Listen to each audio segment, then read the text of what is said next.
క్రీస్తునందు మికిలి ప్రియమైన నా సోదరి సోదరులారా, మరొకసారి జీవస్థనం తపస్సుగాల ధ్యానంలోనికి స్వాగతం. నడేసు ప్రభు లూకాసు వార్త 17వ అధ్యాయం ప్రారంభ భాగం ద్వారా 3 విషయాలు మనకు నేర్పిస్తున్నారు.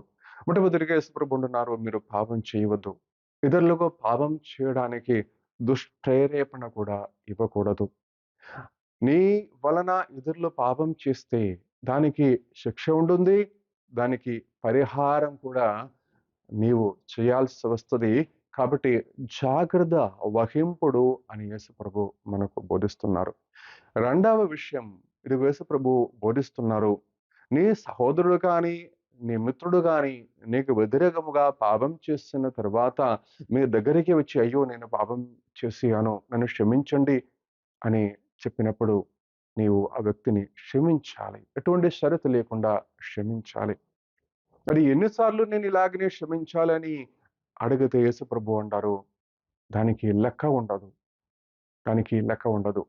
70 సార్లు కానీ అంటే అనంతముగా లెక్క లేకుండా నీవు క్షమించాలి. ఎందుకంటే నిన్ను సృష్టించిన ఆ తండ్రి కరుణామయుడు కాబట్టి ఆయన లెక్క లేకుండా నీ పాపాలను క్షమిస్తున్నాడు కనుక నీవు కూడా ఇతరులకు అలాగనే క్షమించాలని యేసు ప్రభు మనకు బోధిస్తున్నారు. ఈ ప్రబోధనములు ఆలగించిన తర్వాత అపొస్తలుడు యేసు ప్రభుకి శిష్యులు చెప్తున్నారు, ఈ ప్రబోధనముల మేరకు జీవించడం అసాధ్యమైన కార్యం కాబట్టి దానికి తగ్గిన విశ్వాసం మాకు దయచేయమని ప్రార్థన చేసుకుంటున్నారు.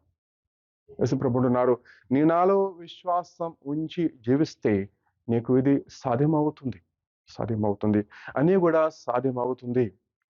నీకు అసాధ్యమైనది ఏమి కూడా ఉండదు, కానీ నాలో నీ విశ్వాసం ఉంచు. ప్రియ సోదరి సోదరులారా, ఈ 3 విషయాలను మనం ధ్యానించి జీవిద్దాం. దేవుడు మనల్ని ధారాళముగా దీవించును గాక.